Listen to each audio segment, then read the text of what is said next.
পবিত্র ঈদুল আজহার আর মাত্র বাকি ৬ দিন। এরই মাঝে দেশের বিভিন্ন জেলার মতো লক্ষ্মীপুরের রামগঞ্জ উপজেলায় রামগঞ্জ সোনাপুর গরু বাজারে ইতিমধ্যে জমজমাট হতে শুরু করেছে।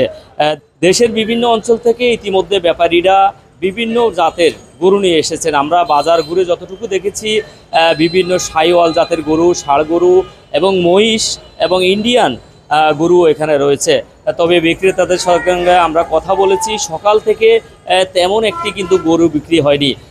তবে এছাড়াও আমরা যারা ক্রেতা রয়েছে তাদের সঙ্গেও কথা বলেছি। তারা বলছেন যে গেল বছরের চেয়ে দাম একটু বেশি চাচ্ছে, কারণ গৌখাদ্যের আসলে দাম বৃদ্ধির সাথে সাথে এই ধরনের দাম কিন্তু তারা বেশি হওয়াটাই স্বাভাবিকভাবে অনেকে মনে করছেন, অনেকে বলছেন যে গরুর দাম তুলনামূলকভাবে বেশি।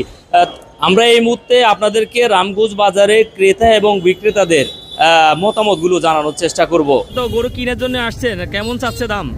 দাম মোটামুটি লিমিটের মধ্যে আছে, কোনো অসুবিধা নাই। কত বলছে আপনার এটা? আমার এটা 135 বলছে বাড়ি। 135 বাড়িতে?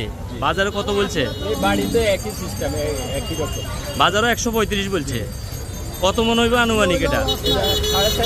4.5 মন। কত হলে বিক্রি করবেন?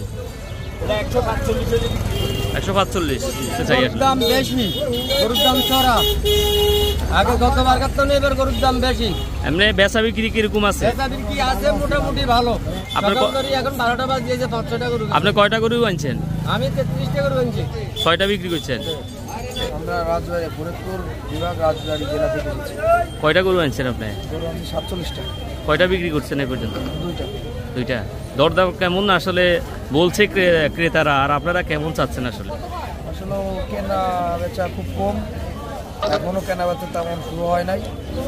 এখন কিন্তু তেমন কিছু বোঝা যাচ্ছে না কি হবে। জি জি। কত চাইতেছেন এই 2টা? 50,000 চাইতেছেন। কত বলছে আপনি এই পর্যন্ত? 38,000 বলছে। দরদাম আসলে কেমন চলছে? গেল বছরের চেয়ে ভালো কিনা?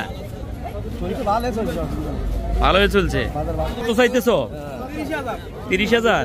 কত হলে বিক্রি করবেন? 25,000। কত বলছেন এই পর্যন্ত? 23,000 বলছে। না দরদাম কেমন আসলে, মানে বেশি না কম? কম চলছে।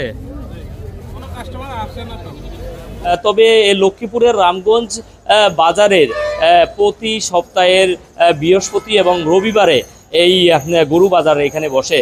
এই হাটটিতে আসলে বাংলাদেশের বিভিন্ন অঞ্চল থেকে গরু ব্যাপারীরা প্রতি বছরে গরু নিয়ে আসে এবং এই বাজারে সর্বোচ্চ গরু প্রতি বছরে বিক্রি হয়। এই বছরও আমরা লক্ষ্য করেছি শত শত গরু এই মুহূর্তে গরু বাজারে এসেছে এবং ক্রেতারা এখন পর্যন্ত ঘুরপাক করছে এবং তারা চাচ্ছেন যে অনেকটা কম দাম হলে তারা ক্রয় করবেন, কিন্তু বিক্রেতা যারা রয়েছেন তারা চাচ্ছেন যে ন্যায্য মূল্য পেলে তারা গরুগুলো বিক্রি করবে। এই বছর যে সকল খামারিরা রয়েছেন তারা চাচ্ছেন যে যেহেতু গোখাদ্যের দাম বেশি, তাহলে একটু ন্যায্য মূল্যে তারা যদি গরুগুলো বিক্রি করতে পারেন তাহলে তারা সন্তুষ্ট প্রকাশ করবেন। শাহ আলম, দৈনিক নবযুগের কণ্ঠ, রামগঞ্জ।